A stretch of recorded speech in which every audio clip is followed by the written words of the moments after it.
We are now in 2026, a year that will certainly bring in tons of new Pokemon fan projects. Though, before I can move forward with the new year, December 2025 saw the release of 5 completed fan games and ROM hacks that I'll be showcasing in this video. Keep in mind that this is also a monthly series, so make sure you subscribe to not miss out on any future projects. Without further ado, let's get started with Aesthetic Red. Now, I know this is probably the 3rd or even 4th Fire Red enhancement hack you've seen this month, yet I promise this one in particular is quite different. Rather than trying to add as many features in Pokemon as possible, the biggest change Aesthetic Red makes is to the visuals. Every outdoor map in the game has been updated to graphics resembling the 4th generation. I'll admit the tilesets used did feel like they clashed with each other at times, but it was still much more engaging than staring at the same Fire Red ones I've seen dozens of times. Though where this upgrade matters the most is in battle. Pokemon now use either their Game Boy Color or DS era sprites depending on your choice, and as you've already noticed, the battle backgrounds are also much more detailed.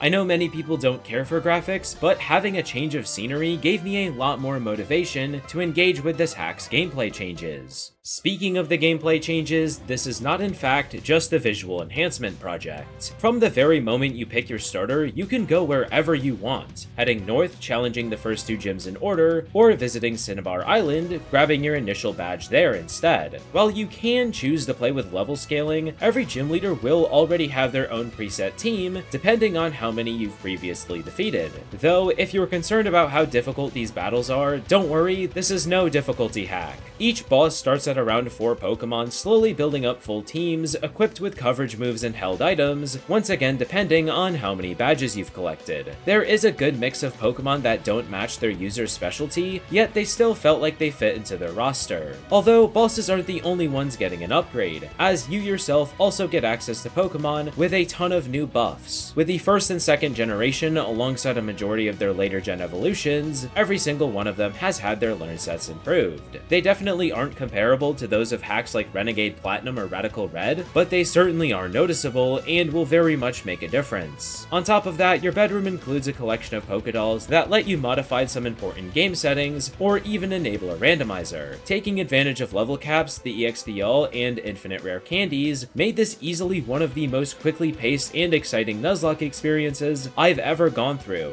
And finally, the hack even comes in 3 different versions. Normal, including everything I just mentioned, Faithful, which removes the Pokemon rebalancing, and Music and Graphics Only, that, as you might have guessed, only includes the new graphics and music. With all of that said, I think Aesthetic Red has something to offer for almost any kind of player. Even as someone who normally despises the Kanto region, I highly suggest you go check it out.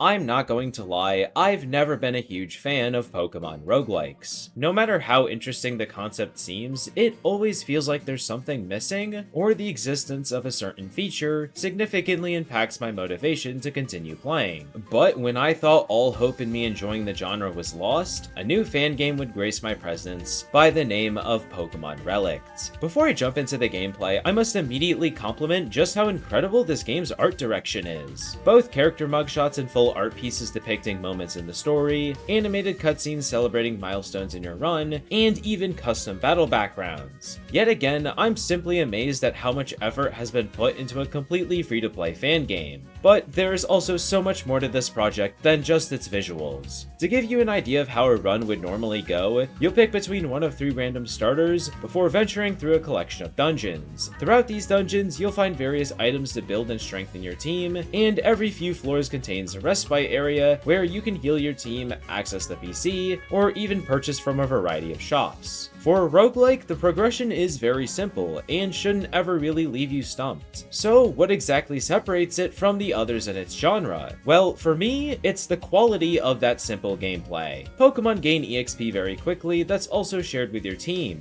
and thanks to a level cap, I never had to worry about getting too strong too quickly. Combining those 2 aspects with the range of encounters each floor possessed, team building was such an easy and fun process. This is something you'll certainly need to take advantage of, as every few floors floors you progress through, a random gym leader awaits you in combat. Overall, Relic is easily one of the most high quality and enjoyable Pokemon roguelikes I've personally played. A start to finish playthrough should only take you a few hours, yet the insane level of replayability makes it a game very worthy of returning to.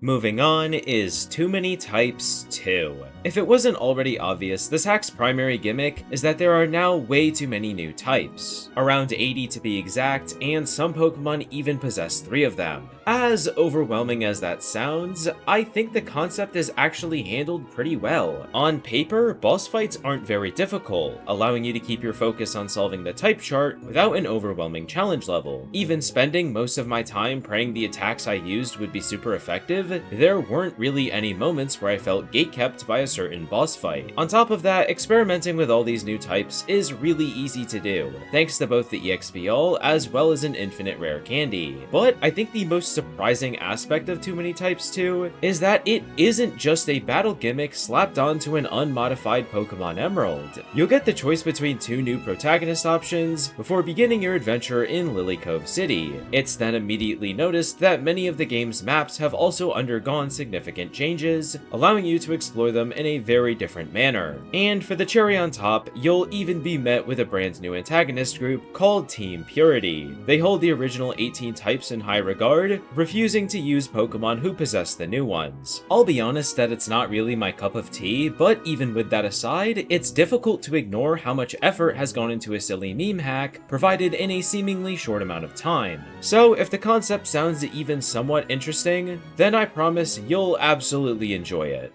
Up next is Pokemon Gadir Deluxe. Despite being released just a few weeks ago, I've actually already had quite a bit of people asking me to check it out, and upon doing so, I've gotta say, it was alright. I'll start with the positives, and the biggest is easily the brand new region for you to explore. It's extremely vast, offers very good biome diversity, and every map was easy to progress through without feeling like I was walking in a straight line. I have a few tiny nitpicks about the overworld visuals, mostly with how your character looks while moving, yet I really don't think a lot of them are worth mentioning. The adventure is handled well, and you're very unlikely to hit a brick wall of frustration during your travels. Though the region being this massive allows for every Pokemon from every generation to be captured. The encounter pools did feel a bit bloated at times, but not to an extent that the variety of Pokemon per area couldn't make up for. As for the difficulty level, it felt quite standard. While some early game bosses were a bit challenging, they did get significantly easier once I was able to access fully evolved Pokemon. While that all sounds great, there were 2 gameplay elements I felt pretty mixed about. The first one is the new gimmick, where you can forcefully increase a party member's stats during battle. There really wasn't anything wrong with the gimmick itself, though requiring a Pokemon-specific item to activate it kind of left me feeling forced to continue using those that currently had access to it. Secondly, there are also a few Fakeamon in regional forms, and while I'm usually a big fan of those, I can't lie, they just didn't really speak to me here. Other than that, the gameplay is good, just very comparable to that of many other fan games. Where Gadir really bugged me the most, though, is its story. You do follow the 8-gym formula, yet even with that aside, the writing felt pretty uninspiring. Almost every character had a very one-sided personality, and didn't feel very different from others I've met in dozens of other fan projects. I will credit that the antagonist group was somewhat interesting, but not to a point that makes up for everything else. I myself am usually fine ignoring fan game stories I don't like, though with how involved the plot is in your adventure, I felt a bit inclined to voice the criticisms I had with it. Overall, Gadir is a good game that you will absolutely love if you're someone who's fascinated with the idea of an adventure through a new region, with the gameplay and story elements you're used to. Although, if you're on the opposite end of the spectrum and desire something more unique in its narrative and gameplay, then it's a game you might have a tough time enjoying. Last but not least is Pokemon Crystal Awakening. The primary goal of this hack was to redesign every area in the game to resemble that of an old-school Zelda title. And while I don't have any experience with those myself, I will say that the world looked quite appealing. Although it is worth noting that other than a few wild encounter modifications, there aren't many significant gameplay changes. Even the visual updates themselves are exclusive to the overworld. So if you don't mind the classic classic systems of Pokemon Crystal, it's just a very colorful way to replay through the Johto region. But that's going to wrap up this video. I hope you were able to find something new to play, and if not, then be sure to check out the rest of the videos on my channel, or even subscribe for more Pokemon fan games and ROM hacks. Thank you to my channel members for their continuous support, and have a nice rest of your day.